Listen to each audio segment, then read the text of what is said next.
పురుష స్వామ్యం రాజ్యమేలుతున్న ప్రపంచం అది. హర్యానా రాజకీయాల గురించి నేను ప్రస్తావిస్తున్నాను. ఆ పురుష లోకం ఎన్నడూ చూడని ఒక అపురూప దృశ్యాన్ని చూసింది. బలిష్టమైన జాట్ పురుష పుంగువులతో నిండిపోయిన ఆ హాలులో అందరి దృష్టి ఒక యువతిపైనే ఉంది. ఆమె ఇటీవలి రాజకీయ రంగంలోకి ప్రవేశించిన ఒలింపిక్ రెజ్లర్ వినేష్ ఫోగాట్ అని మీరు ఊహించే ఉంటారు. ఒక ప్రముఖురాలిగా తన విశేష ప్రాధాన్యం ఏమిటో ఆమెకు బాగా తెలుసు. మరి కనుకనే ఒక పెద్ద జన సమూహాన్ని శరదృతువు ఎండలో కొన్ని గంటల పాటు వేచి ఉండేలా చేసింది. ఆమె రాక ఎంత ఆలస్యమైనప్పటికీ ఎవరూ చికాకు పడలేదు. తీరుపడిగా సాయంపూట పొలం గట్టుకు వ్యాహాళికి వెళ్లే వృద్ధ రైతులు మొదలు ఉత్సాహ ఉద్వేగాలతో ఉన్న నవయవ్వన యువతీ యువకుల దాకా ప్రతి ఒక్కరూ వినేష్ ఫోగాట్ను చూసేందుకో ఆమె మాట వినేందుకో ఆతృతతో ఉన్నారు. ఎట్టకేలకు వినేష్ రాగానే ఆమెకు ఒకరు సంప్రదాయక తలపాగా పెట్టారు. ఒక గ్రామ సర్పంచ్ ఆమెకు ఒక వెండి గదను బహూకరించడానికి ముందుకు వచ్చారు. ఇతరులు ఎంతో మంది ఆమెతో సెల్ఫీ దిగడానికి బారులు తీరారు. ఈ ఆత్మీయ సందడి ముగిశాక అందర్నీ ఆకట్టుకునే చిరునవ్వుతో ఆమె ఒక చిన్న ఉపన్యాసం ఇచ్చారు. ఆ తర్వాత అందరికీ అభివాదం తెలుపుతూ అక్కడి నుంచి మరో బహిరంగ సభాస్థలికి వెళ్లారు. కుస్తీ బరి నుంచి రాజకీయ గోదాలోకి ఆమె పరివర్తన చాలా వేగంగానూ అసాధారణ ప్రభావశీలంగానూ సంభవించింది.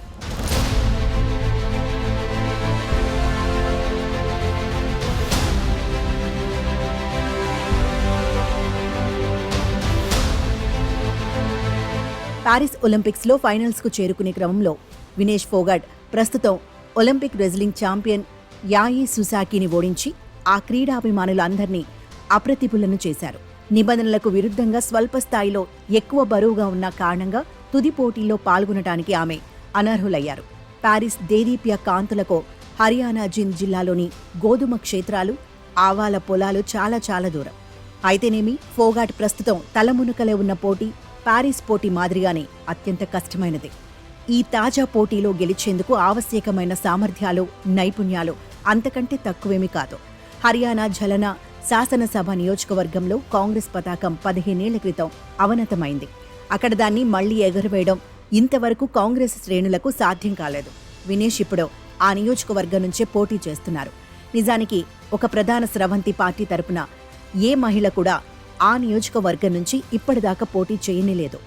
జాట్ల పూర్తి ప్రాబల్యమున్న ఆ నియోజకవర్గంలో వివిధ పార్టీల తరపున 12 మంది అభ్యర్థులు ఎన్నికల బరిలో ఉన్నారు. వినేష్ విజయం సాధించగలిగితే జలనా నుంచి ఎన్నికైన మొట్టమొదటి మహిళా శాసనసభ్యురాలిగా ఆమె చరిత్రకెక్కుతారు.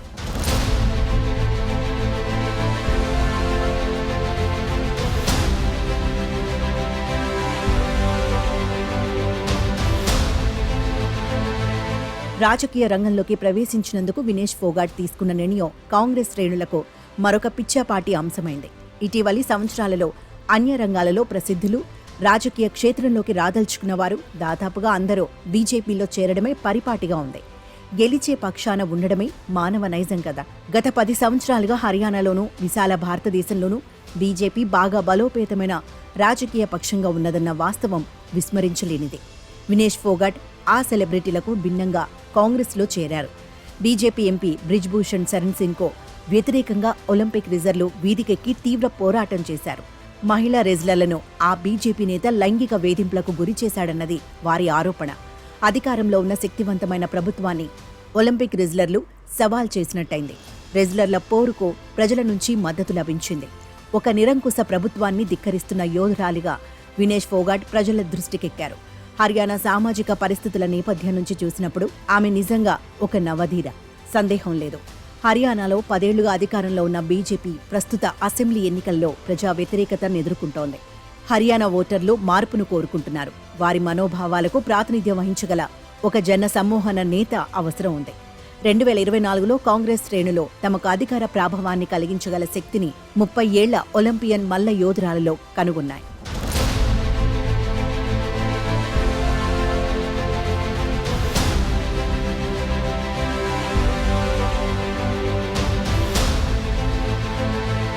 హర్యానా వెలుపల వినేష్ ఫోగాట్పై ప్రజాభిప్రాయం ఏకగ్రీవంగా లేదు.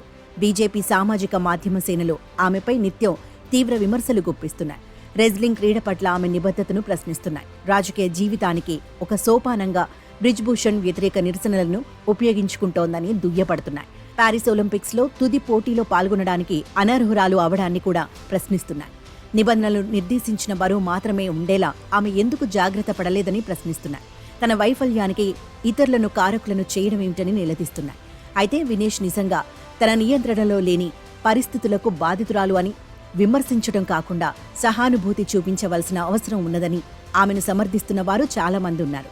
ఏమైనా పారిస్లో చివరి క్షణంలో పోటీ నుంచి ఆమె నిష్క్రమించిన తీరును ఆమె జీవిత కథను మరింత ఆసక్తికరం చేసిందనడంలో సందేహం లేదు. హర్యానాలోని చర్కీ దాద్రి అనే కుగ్రామం నుంచి వినేష్ ఫోగట్ ప్రభవించారు. తండ్రి Haryana RTC bus driver. Vinesh నవయవ్వన వయసులోకి ప్రవేశించకముందే అతడిని మతిస్థిమితం లేని సమీప బంధువే కాల్చి చంపాడు. దృఢచిత్తురాలైన వినేష్ తల్లి తన బిడ్డలకు మెరుగైన జీవితాన్ని అందించడానికి సంకల్పించుకుంది. స్వగ్రామంలోని రెజ్లింగ్ అఖాడా వినేష్కు కొత్త జీవితానికి దారి చూపింది. ఆ మల్ల యుద్ధ శిక్షణ కేంద్రంలోనే తన స్వతసిద్ధ ప్రతిభా పాఠవాలను మెరుగుపరుచుకుంది. కఠోర శ్రమ చేసింది. పురుషుల ప్రాబల్యం పూర్తి స్థాయిలో ఉన్న క్రీడ రెజ్లింగ్. మరి ఆ క్రీడలో ఒక మహిళా పెహల్వాన్ విజయవంతమవ్వాలంటే శతాబ్దాలుగా ఉన్న సామాజిక దురహంకారాలను కూల్చివేయవలసి ఉంది. వినేష్ ఆమె తరం రెజ్లర్లు సరిగ్గా అదే చేశారు. ప్రపంచ క్రీడా రేఖాపటంలో తమ ప్రతిభా పాఠవాలతో హర్యానాకు ఒక సుస్థిర స్థానాన్ని కల్పించారు. రాజకీయ రంగంలోకి ప్రవేశించేందుకు నిర్ణయం తీసుకోవడంలో వినేష్ ఒలింపిక్ రెజ్లింగ్ ఛాంపియన్ కావాలన్న తన జీవితాశయాన్ని పక్కన పెట్టింది. అయితే పితృస్వామ్య విలువలు, వివక్షలు, దురభిప్రాయాలతో వర్ధిల్లుతున్న రాజకీయ వ్యవస్థకు ఒక బలమైన సవాల్ను విసిరింది.